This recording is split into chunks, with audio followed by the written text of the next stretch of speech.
Hello and welcome back to another video on this channel. In this video, we're going to be discussing a recent video that I was recommended to respond to called Sex and Sensibility by Forrest Valkai.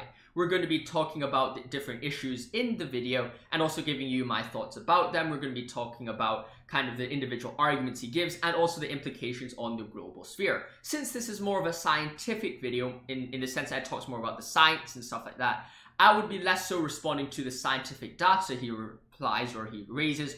Rather, I would be looking more towards the implications, how you interpret or how do you interpret the data and how that represents or applies to our philosophical or Christian worldview. Because I think that at the end of the day, when it comes to most of these discussions, it's not really about the scientific data itself. You can look at the scientific data and there's a general consensus about what the scientific data is. The main question really rises, and I think this is the most important thing, is, well, what exactly are we meant to do with the data? Is it really presenting something that we agree with, or are we misinterpreting the data to really achieve conclusions that we normally don't hold? And that is ultimately the main balance, because yes, it's important to look at the scientific data, but if our interpretation of the data is wrong, and this is more of the philosophy of science kind of perspective, which I'm more interested in, then, well, there's no point about having any data whatsoever if you're getting wrong conclusions from them. So we're going to be discussing about this link as well, and I hope you enjoy it. Now, I'm not going to go in depth about every single point that he makes in the video. I'll be giving main key parts of it. Of course, if you want, like always, if you want me to respond to any more particular areas, then let me know in the comments. I'll make a secondary video or respond to you there. However, I'm going to go to the main key parts, and after this, I'll provide my own arguments about sex and ideas and gender ideas. I probably would be making a video about that in the future, because I made a video in the past. It wasn't received too well because I think the topic was way too big to put into a single video, so I'll have to think about how to do the discussion of the topic justice while also making it short enough for a YouTube format. So I'll think about how to do that for now, but essentially I'm going to be doing this response and give you a few hints about what I think about these issues and those ideas. So with that in mind, let us get right into the video and start off with his first part. Other animal. I'm throwing this in here right at the outset because I want to try to avoid the insane argument that we are somehow special or have some privileged place in this world. We're not. So this is the first place I actually do significantly disagree with him, and I think this is obviously a reference to the made in the image of God idea. When we Christians say that humans are special, we're not viewing this from a scientific or a biological or physical way. It's not a materialistic property that you can test in humans and say, well, oh, there's this special chromosome or there's this special biological feature of humans which are special when compared to other animals. This feature, however, is a metaphysical, it's a non-natural property that we're talking about. And as a result, any arguments which arise from a materialistic view are then indeed wrong and just miss the point of the argument. There are multiple discussions, not only Christian, but philosophical ideas which suggest that humans are indeed separate. For example, we apply special moral agency to humans where we don't do that for animals. For example, things like cognition, consciousness, conscience, all these different ideas which we attribute to humans are not found in animals, and there is, as a result, a special property which is, of course, as we've seen, free will, consciousness, all these ideas are non-material or not physical. But building on that, of course, we're going to move on to the more kind of applicable discussion about sex and gender. Second of all, throughout the course of this video, I'm going to be arguing against the binary model of things like sex and gender. So I think this is a very interesting point. It's kind of like, well, what exactly do we mean by sex and gender? And of course, he raises the definitions later, but I think it's very clear and very important that we first recognize what exactly do we mean by this binary model? What is he arguing against? Why is he disagreeing with this binary model? And what does he mean by sex and gender? Because I think that in this entire discussion about LGBTQ, different genders, different sex, like different of these ideas are all really a terminological kind of discussion. Like, what exactly do we mean when there are two sexes? Well, we have to make sure that we're all using the same definitions and the same terminology for each of these words. Otherwise, any discussion would just be pointless and it would be futile. So it's just that with this in mind, let us go to the second part of the video where he talks about some sense of Diecious, or however you pronounce it. Let's see how he says it. In case you want to know, the term for having males and females in the first place is called being Diecious. Okay, so he says, well, the term for having two species is called Diecious. Now I know how to pronounce it. I looked at it in the first place, I'm like, how do you pronounce it? This is how you indeed pronounce it. Diecious is to describe a species with two sexes. Now this of course raises the immediate question. are humans dioecious or not? And if humans are dioecious, then does that mean there is a binary sex? Now, of course, there are different ideas that you might go say, well, we're dioecious, but there are examples which suggest that there are more sexes. Or is that really the argument that he is arguing against when he's saying, well, sex is not binary? Does it mean that are we not dioecious? Or when he says sex is not binary, he's just saying that while we are dioecious, there are perhaps anomalies, or there are perhaps extra kind of ideas or genders which go beyond this kind of initial distinction between the two sexes. And of course, later on in the video at 4 minutes and 29, you can go check that out if you want, he does state that we are dioecious. So if that's the case, then it seems, at least in a terminological sense, there is some recognition that there does exist two sexes. The degree of what these two sexes mean are to be debated, but I think at least he recognizes in this video that there are like these two sexes which do exist, of male and female. Now, of course, the true question then arises as well, then what exactly do we mean by him arguing against a binary model? Can you believe that humans are dioecious, yet at the same time suggest that humans have multiple sexes, or there are multiple genders and there is no binary? Is that already a contradiction in terms here, or is there some further kind of intricacies in the argument which does suggest that while there are two sexes, it isn't binary? Now, I don't necessarily see how there is an explicit analytical contradiction, and what I mean by that, it's like, by definition, these things contradict each other. I don't necessarily think that they do. However, I would at the same time like to say that it does seem that there is some sense of, not contradiction, because contradiction implies impossibility, but rather there is some inconsistency with the belief that humans are dioecious, and also the belief that it is non-binary, because otherwise it might become trioecious or something if you add a third sex or something like that. So there is definitely something that we have to discuss here, and I think we have to develop further on.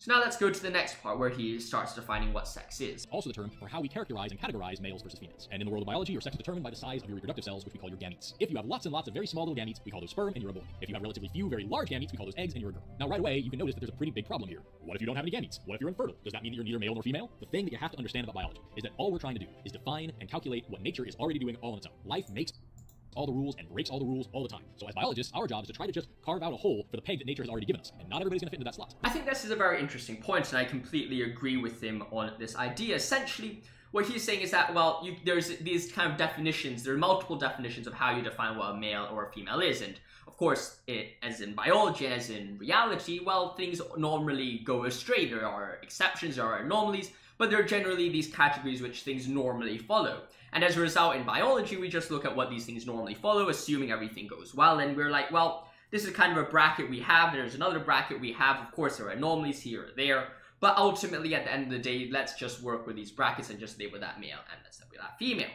Now, the interesting thing that I want to raise is, well, then it's just like, well, is there really an argument here that we are even making? Because if the argument he's making that gender is, or sex is not binary, is based on these anomalies, then, well, we're just talking past each other the entire time. Because here, if we define sex as what things normally go under normal situations, then we can just look at the archetype or the normal situation of a man if nothing goes like weird or anomaly. And I'm saying anomaly or weird not in a negative way to say, oh, you're horrible, but rather more to just say in a scientific way, just say, well, this person didn't develop as a male normally does, or there's something went wrong with the SRY chromosome interacting, or there's something wrong with perhaps some testicular kind of problems there, like whatever, like there's always anomalies. If we're going to define the existence of a binary sex as that which does not include these anomalies, if the argument you raised is based on these anomalies, then you realize that there's a very big problem with your argument, because the definition of your sex has ruled out your examples, and as a result, those examples would be futile or would be beyond the point. Now, of course, he also raises examples of different animals or different different species which produce either both sperms and eggs, or produce different sizes of gametes, and of course, those are interesting. However, when we're talking about this discussion, I want to make it very clear that we're only talking about humans. Of course, there might be other animals that have maybe 3 sexes or whatever. Like, you can define whatever you want for these other animals, and whatever you want for these kind of other species, and that's for a different category. However, what we're talking about in this video is solely focused on the humans, so we don't need to worry too much about what other animals do, and as a result, we can just ignore those animal examples because they're just not really important for this video. So now then, let us go further on to where he argues that animal, or actually human, sex determining processes are very complex, and of course, I do acknowledge that fact in my book Christianity for All. I'm sorry I'm plugging this in a bit, but I do talk about this quite a lot in quite a simple way, and you can go check it out if you're interested in my views more about Christianity for All and my Christian views, or even my views about abortion, homosexuality, and all these different ideas. You can check it out in this book, and we'll happily discuss it further from there. So essentially, this, in the next part, he does talk about how sex determination or sex determining processes are very complex, and using that as an argument to support the idea that there isn't really binary sex. So let's see what he says. First of all, the sex of an embryo is evident well before gonads ever develop. In fact, there are plenty of species where external genitalia develop before gonads ever do. There are also plenty of chromosomal sex differences that have nothing to do with genitalia or gonads or any of that, and therefore don't fall into that whole biological gamete size sex determining model, but are still very important. For example, the human Y chromosome contains instructions for a special kind of ribosome, which is the part of the cell that builds proteins. So protein synthesis is just very slightly different in me than it is for any female, and it has been since well before I had any hint of gender. It is true to say that one particular gene on the Y chromosome, we call SRY, plays a pretty important role in the development of testes and therefore by extension male behavior. So I think here, and of course he does give more and more examples until 10:45. If you want to go check and watch the rest of the video or any of these examples, then just go on and continue watching it. He even gives even more examples until 14 minutes and 28 seconds, so you can make sure to go check out the rest of the examples. But what I could say here is I completely agree with his discussion here. I think that it is true that the sex determining processes are largely complex. It goes beyond the chromosomes, and as a result, I completely disagree when people say, well, if you're XY, then you're a male, or if you're XX, then or if you're or whatever chromosome you have, then that means you're a male or a female. Like, that's not what I use in my arguments, and that's not what I use in the discussion. Of course, as he notes, and it's correctly notes, that there's SRY chromosomes which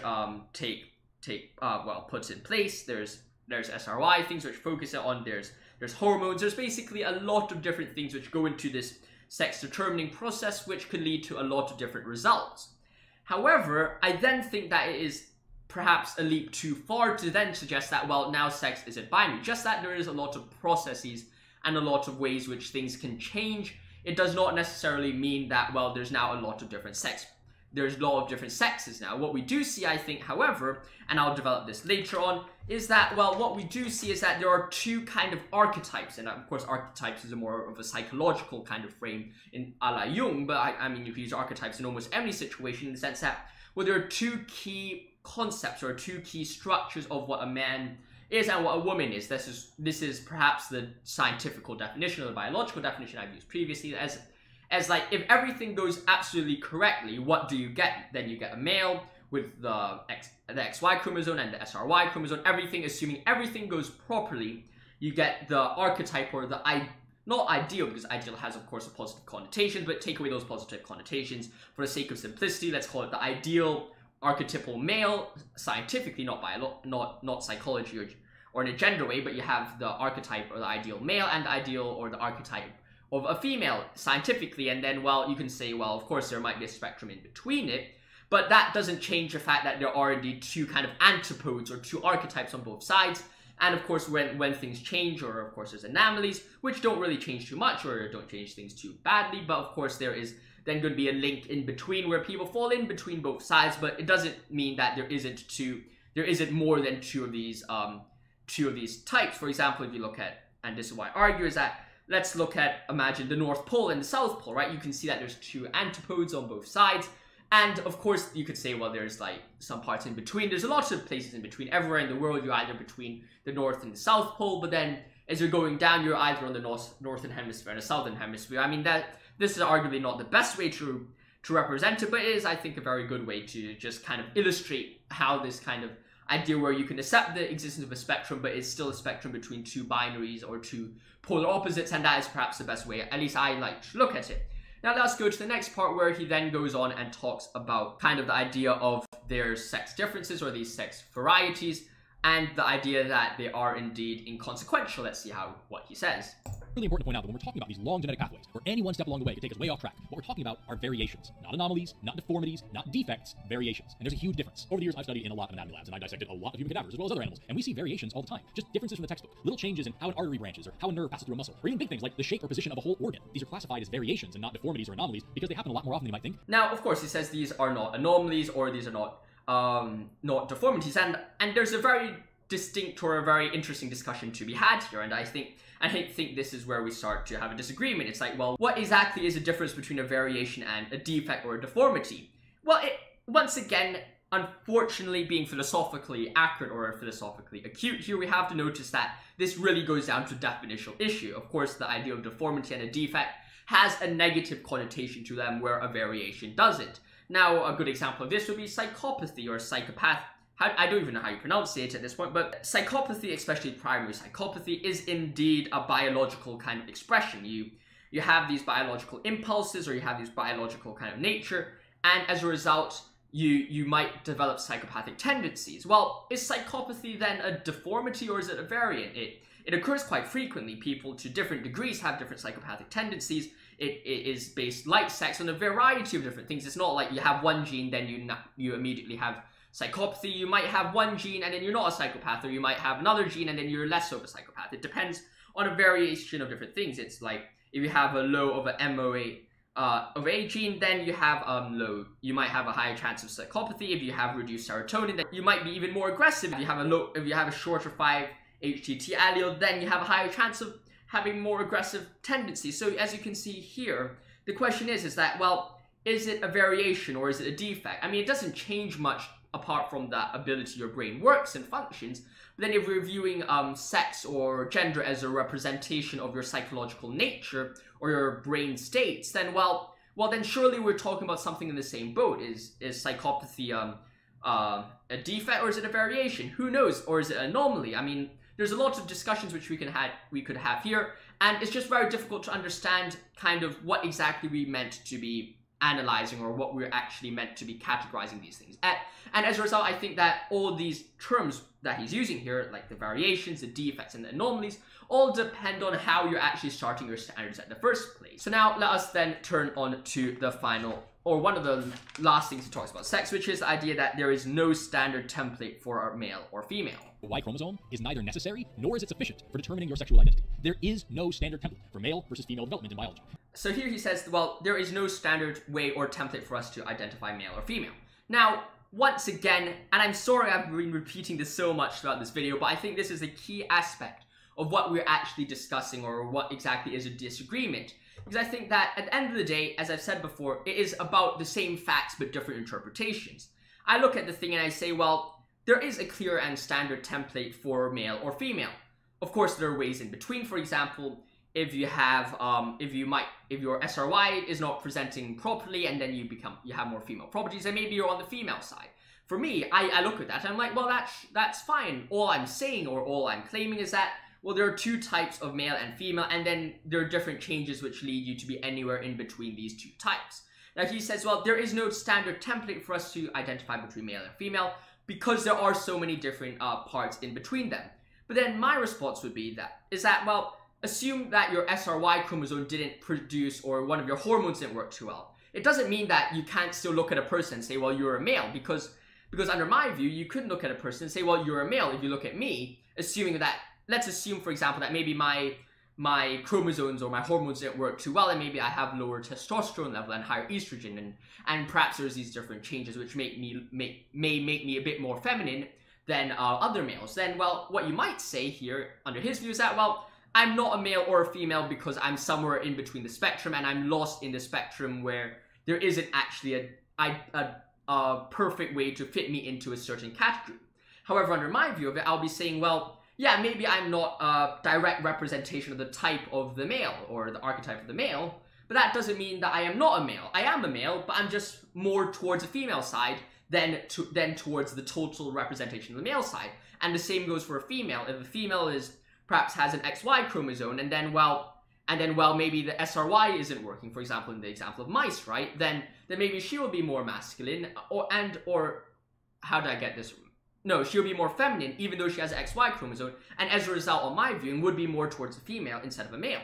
So it seems that there is indeed a standard way for us to identify a male and a female by looking at the archetypes. And then in between them, we can then have a spectrum in between where we can say, well, this person is more closer biologically and scientifically towards a male, and then this person is more scientifically or biologically more closer to a female. However, this is also not to say that we then go to the other extreme and just say, well, just because there are these differences of process or these differences in developments, then we can just conclude that there is no standard way to determine what is male or female, because I think that is just a leap too far. The conclusion that there is no male and female just because there exist these variations, I don't think it warrants the conclusion that there is no standard template for male and female.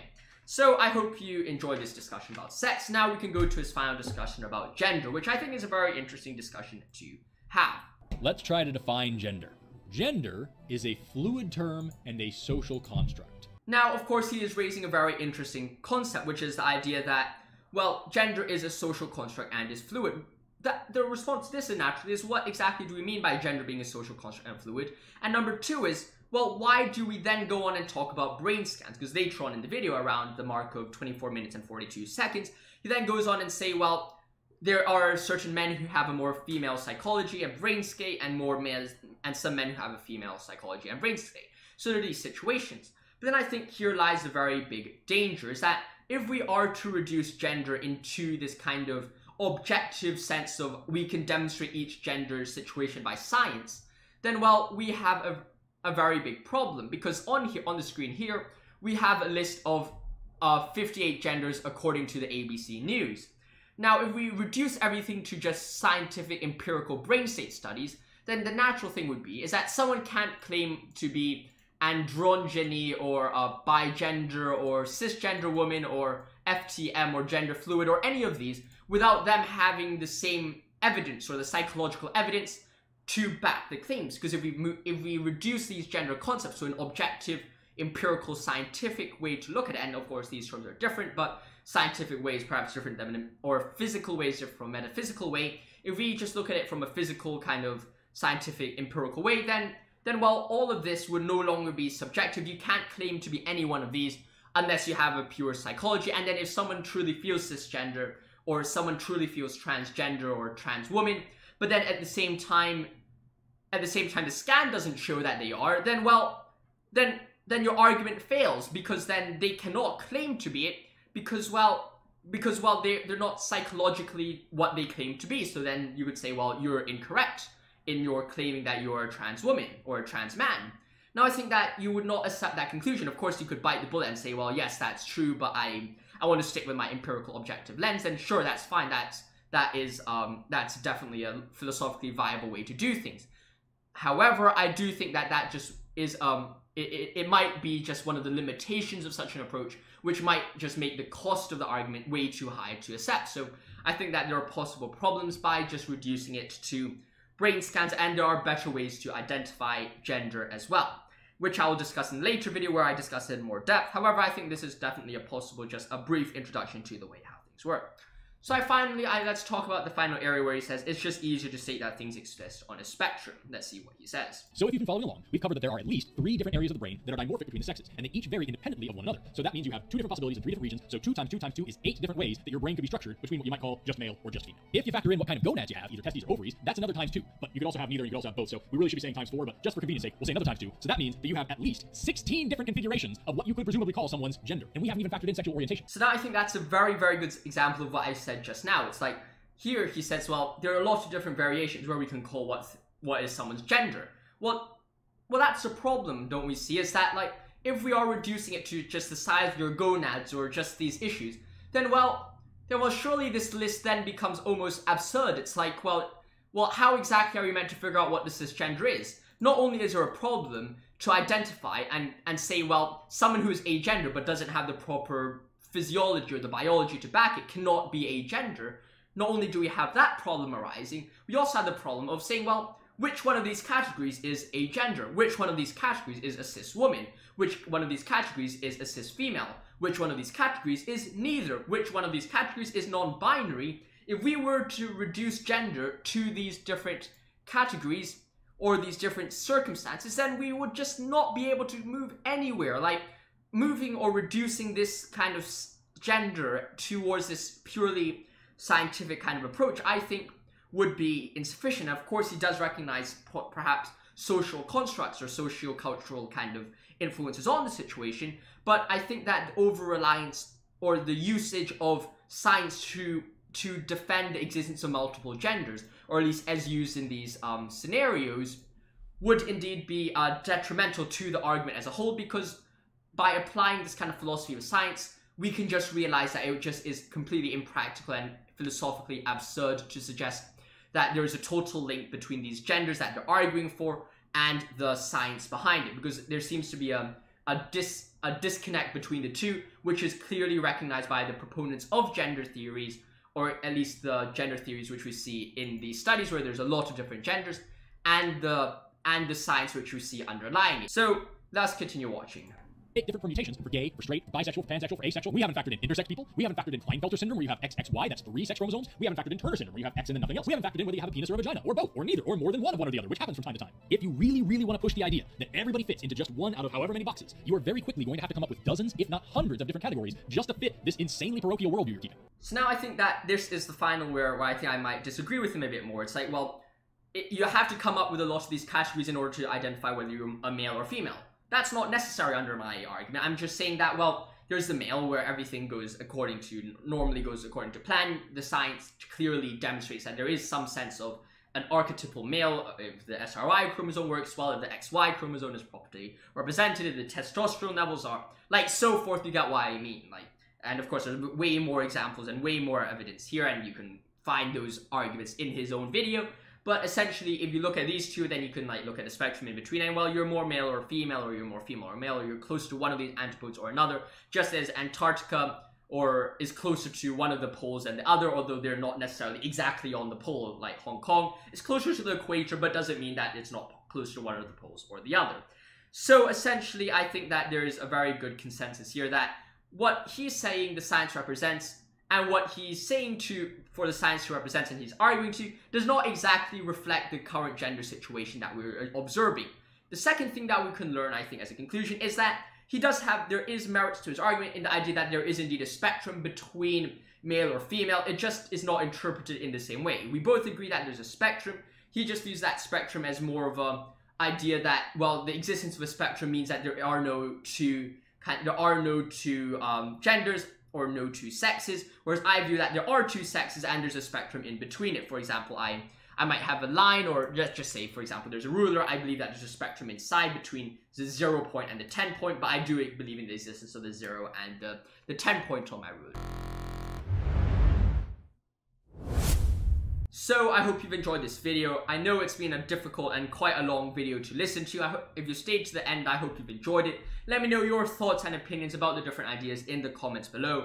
This is a very brief video about a very, very big topic, and anything I said here or Forrest said here can only scratch the surface of what the issue actually is. So, of course, I get it that there will be more ideas of clarification. Let me know, reach out to me on the Discord server, which is in the link below, in the description below, or reach out to me in the comments. I'll happily answer your queries there.